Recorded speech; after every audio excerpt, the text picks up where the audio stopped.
and welcome to the Feel Better podcast. I'm Charlotte the Counsellor, and I've been a counsellor for the last 20 years. This is a space where I show up and share with you the stories, strategies, and ideas that I've gleaned over my time helping people to navigate the things that keep them from feeling their best. Whether that's to do with your own well-being, parenting, or relationships, I'm here to help you feel better. Thanks for joining me. Well, welcome along to today's episode where we're going to be talking all about comparison.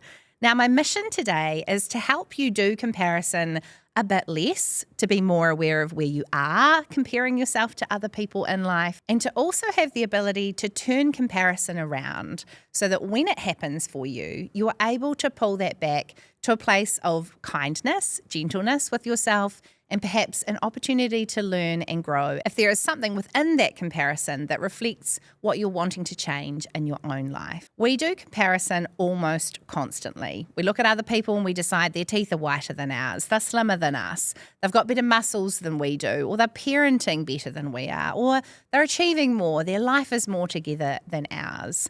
We constantly do this thing where we compare ourselves to other people. That is natural and normal. In the 1950s, a psychologist came up with the idea of social comparison theory. Now, this is a concept that captures the sense that we are all constantly comparing ourselves to other people because there's actually no objective measure of whether we are enough in our lives. So we consistently look around us and see how other people are doing, and that becomes our measure of whether we are enough. Also, from an evolutionary perspective, we can understand that comparison happens because we are wired to survive within our tribe.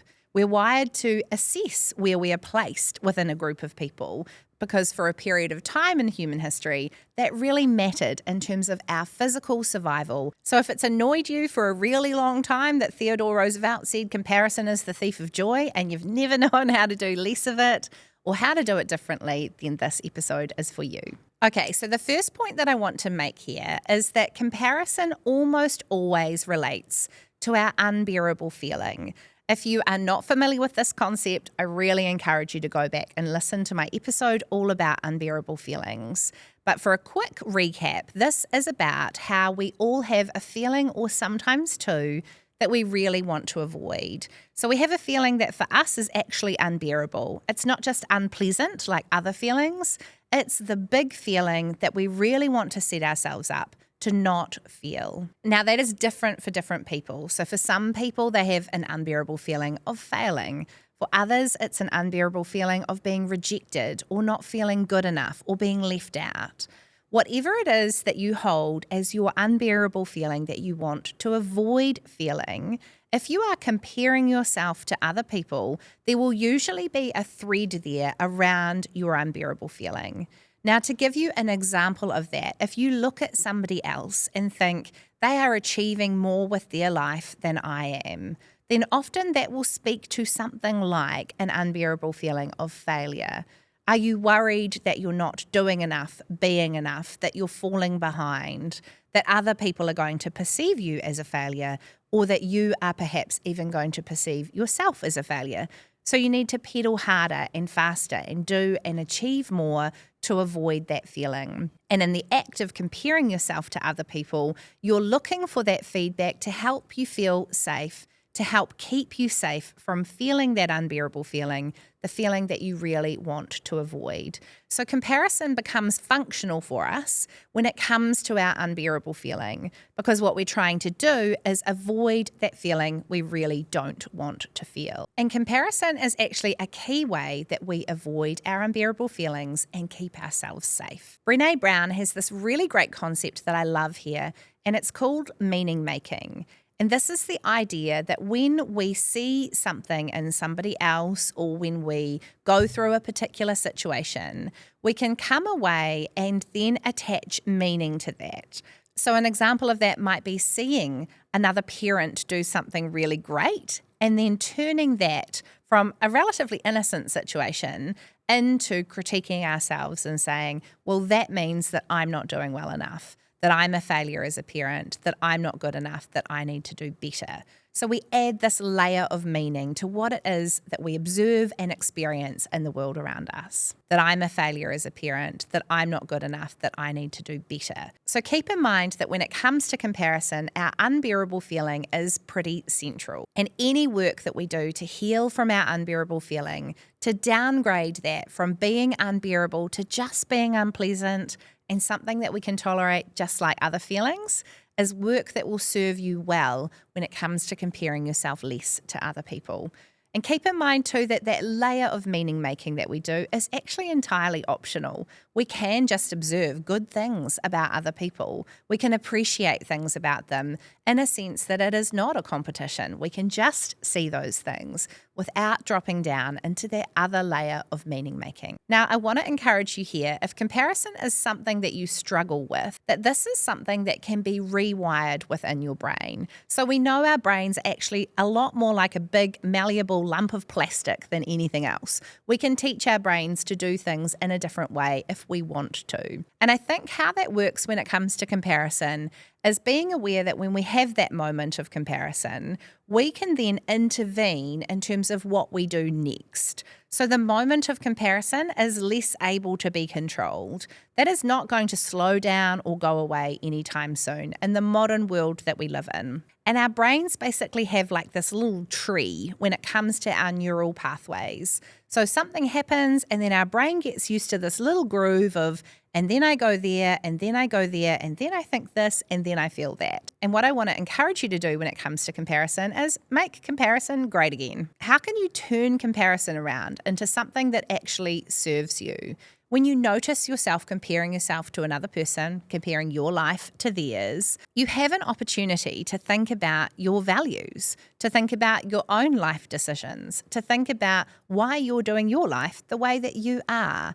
Because sometimes if we observe something else in another person, it might not actually be for us. It might be that we're making a different choice and that actually aligns better with our values. It might be that we have a value around kindness to ourselves. And what we want to do is draw ourselves more into that place of kindness when we find ourselves comparing to other people. So my encouragement to you is to observe when the comparison happens and to think then about what happens next. What does this comparison tell me? Is there anything I want to do differently? How does this clarify my values? Help the comparison land in a better, kinder, and gentler place. Comparison doesn't always have to mean judgment, doesn't always have to mean feeling bad, doesn't always have to mean being harsh and beating up on yourself. The other thing I want to suggest to you is that comparison can actually be really good if we turn it around into a learning opportunity. Now, I'm going to tell you a little bit of a story here. Recently, I found this really cool person to follow online. Her life looked great, and it looked like she had a few things together that I didn't so much have together. Now, I had two options there. I either observed what was happening for her and thought, I am not good enough when it comes to that person's standards and how they operate in their life. Or I could take this opportunity to learn from them. Now, one of the things that this person was absolutely nailing is an area of my life that I have a little bit of a struggle in. It's actually not anything too profound. It's around admin, systems, some of the stuff that they seem to be nailing, that they had some professional expertise and background around. They'd actually made a career out of this for a chunk of time in their life. And what I did was I messaged her and I asked her some questions. I said, hey, I'm struggling with this. And I'm really interested from your background, what would you do when it comes to this particular issue? Now, I didn't ask a really open, broad, general question. I asked something quite specific about how would you manage this particular issue. Well, that person was so kind and generous to me. They gave me some really great insight into how they would approach something. They gave me some tools and some skills that I didn't have before that conversation. And I implemented the things that they told me, and I'm really enjoying what I learnt from them. Now, this is your reminder that if you observe someone else who's got something together in their life, go and ask them what it is that they are doing, how they do it. Go and learn from that person, whatever it is that you can learn from them. Now, the challenge for me in this situation was this person had knowledge and experience that I didn't have. And that was why she was finding something easier in her life. That was why she was nailing this particular area of her life. And when you compliment someone, when you tell them you think that they're doing a great job of something and you want to learn from them, the chances are that they will be super generous in their response to you. I loved this story. And I think those moments that we have with other human beings where we admit to some kind of struggle, where we appreciate someone else's strengths, and where we let them help us is a really beautiful thing. She ended up feeling so satisfied by that, super proud of me. I loved her input on this issue. So remember, next time you're comparing, actually, is that an invitation to go and learn something new from that person? Now, one of the other things I think is really important if you want to try and compare yourself to others less is to be really clear on your motivation around why you want to do this differently. Now, one of the key dangers when it comes to comparison is that if we're comparing ourselves to other people, we can end up living their lives with their values, with their way of living. We can end up accidentally aligning ourselves in a direction that isn't a fit for us. I want to tell you a little story here. I reached a point in my life where I observed that so many other people around me were buying designer handbags. It appears to be a thing that women do in their late 30s and early 40s. They move to a place of going, okay, I'm going to put myself first. I'm going to buy this status symbol of a handbag that cost me, I don't know, $5,000, $10,000. And this is going to be my new bag that is my moment to say, I put myself first. I have some disposable income to spend on this. And it becomes a thing that women do around a particular age, in my observation. Now, I reached that junction. I was looking at what other people around me were doing, thinking, oh, yeah, I want to do that.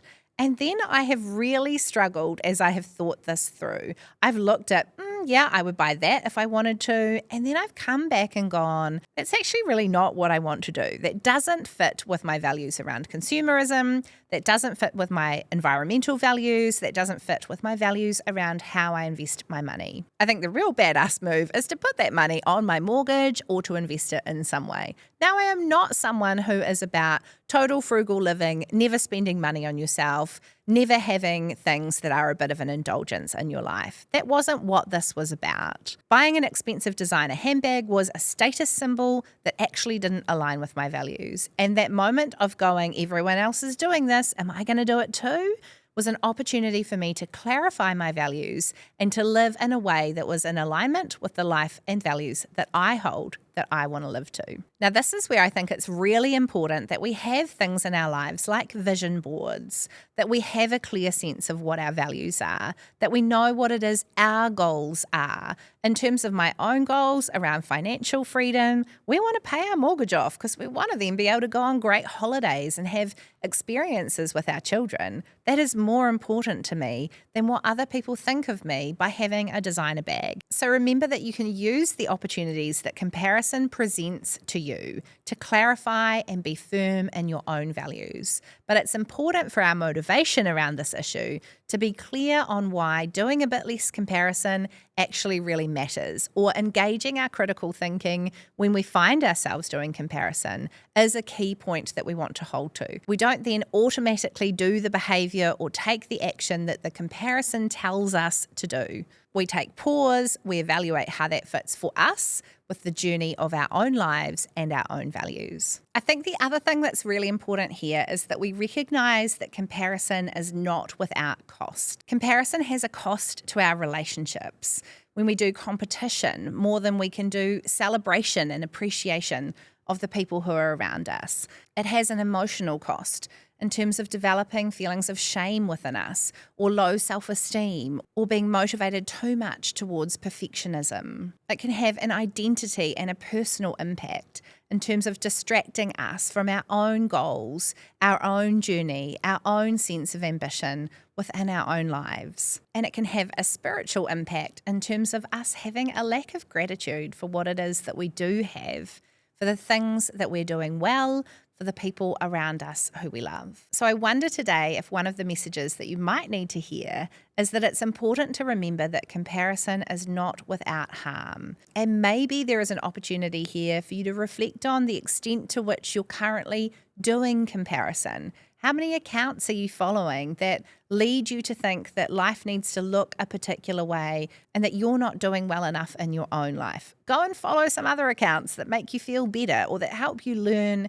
and do things differently. But clean up your life so that you are not doing comparison quite so easily, because it is harmful and it's not without cost to us personally, relationally, spiritually, and in terms of our own mental and emotional health. And some final points. Remember that actually imperfect people inspire other people. Nobody really likes to see this glossy person who presents themselves as an expert, who's got it all together, who doesn't have challenges in their lives. So remember, actually, it's our imperfections that people can connect with.